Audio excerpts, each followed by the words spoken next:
সুপ্রিয় দর্শক শ্রোতা, দেশে এবং প্রবাসে যে যেখানে আমরা আছি, আজ আমরা একটি গুরুত্বপূর্ণ বিষয় সিয়ামের সমাজ ভাবনা।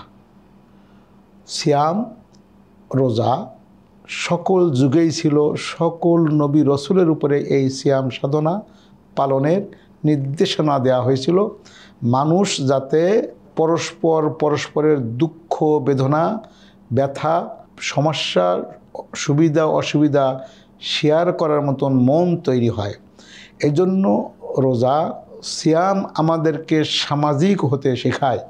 বিশ্বনবী সাল্লাল্লাহু আলাইহি ওয়াসাল্লাম ইরশাদ করেছেন, খয়রুন নাস আনফাউহুম লিন্নাস, যিনি মানবতার কল্যাণে কাজ করেন তিনি হলেন সর্বশ্রেষ্ঠ মানুষ।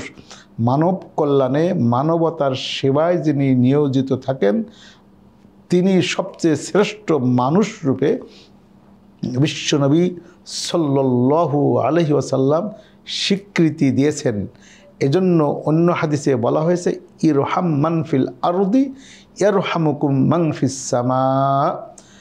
দুনিয়াবাসীর প্রতি যদি আপনি দয়া করেন, রহম করেন, সমবেদনা প্রকাশ করেন, অন্যের দুঃখে দুঃখী হন, অন্যের সমস্যায় আপনি পাশে দাঁড়ান, তাহলে আকাশে যারা আছেন আল্লাহর ফেরেশতারা আপনার সহযোগিতায় এগিয়ে আসবেন বলে কোরআন এবং হাদিসে বারবার বলা হয়েছে। এই সিয়াম রোজা মানুষকে সামাজিক হতে শেখায়। মানুষ কঠোর সিয়াম সাধনার মাধ্যমে উপবাস থেকে না খেয়ে যারা সারা বছর ক্ষুধার্ত ভুভুক্ষ রাস্তার পাশে ছিন্নমূল অসহায় বনি আদম যারা পড়ে থাকে, তাদের দুঃখ কষ্ট বোঝার যে সঠিক সুযোগ সঠিক অনুভূতি এই রোজা থেকে সিয়াম পালন থেকে আমরা মেসেজ পেয়ে যাই। এজন্য বিশ্বনবী সাল্লাল্লাহু আলাইহি ওয়াসাল্লাম এই রমজান মাসে বেশি বেশি করে দান সাদাকা করতেন। কঠোর সিয়াম সাধনার পাশাপাশি গরিব দুঃখী অসহায় বনি আদমকে দুই হাত দিয়ে একেবারে বিলিয়ে দিতেন সম্পদ। হাদিস শরীফে বলা হয়েছে, কার রিহিল মুরসালা, বুখারী মুসলিম শরীফ সহ সহিহ সমস্ত কিতাবে হাদিসখানে এসেছে, মুক্ত বাতাস যেমন ছোট বড় কালো ধলো গোত্র জাতি ধর্ম নির্বিশেষে সকলের গায়ে মুক্ত বাতাস প্রবাহিত হয়, ঠান্ডা শীতল বাতাস সকলেই উপকার লাভ করে, তেমনিভাবে নবীজির দান সবার জন্য মুক্ত ছিল। এই রমজান সিয়াম রোজা পালন আমাদেরকে মুক্ত মনে সবার জন্য দান করার প্রতি, সকলের কষ্টে পাশে দাঁড়ানোর প্রতি একটি বিশেষ মেসেজ আমাদেরকে সবসময় শিখিয়ে যায়।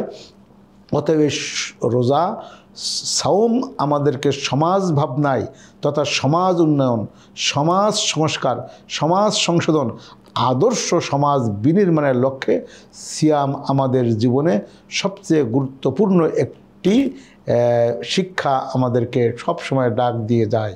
সে কারণে এই রমজান মাসে যেহেতু কোরআন নাজিল হয়েছে, এই রমজান মাসেই বিশ্বনবী সাল্লাল্লাহু আলাইহি সাল্লাম যখন জিবরিল আমিন সবসময় এসে কোরআন পূর্ণ একবার শোনাতেন নবীজিকে এবং নবীজি বারবার এটিকে আয়ত্ত করতেন, ঠিক সেই সময়ে নবীজি দানের প্রতি, মানবতার প্রতি, মানুষের খেদমতের প্রতি, সমাজ সংস্কারের প্রতি, সমাজ সংশোধনের প্রতি নবীজি বিশেষ উদ্যোগ নিতেন এবং সাহাবায়ে কেরাম সমাজ উন্নয়নে বিশেষ অবদান রাখার ক্ষেত্রে পবিত্র রমাদান মাসকে সিয়াম সাধনাকে একটি গুরুত্বপূর্ণ মাধ্যম রূপে নিজেদেরকে সকলকে নিয়ে প্রস্তুত থাকতেন। তাই আমরা চাই এই পবিত্র রমাদান মাসে আমরা সমাজে অসহায় গরিব দুঃখী সকলের প্রতি দয়াবান, আন্তরিক, সচেতন, যত্নবান এবং আপন করে নিয়ে সমাজের সকলকে নিয়েই যেন রোজার বিধান পালন করে একটি আদর্শ সমাজ গঠনের লক্ষ্যে সকলেই সমন্বিত উদ্যোগ গ্রহণ করি। মহান মনিব আমাদেরকে সেই তৌফিক দান করুন। আমিন। আসসালামু আলাইকুম ওয়া রাহমাতুল্লাহি ওয়া বারাকাতুহু।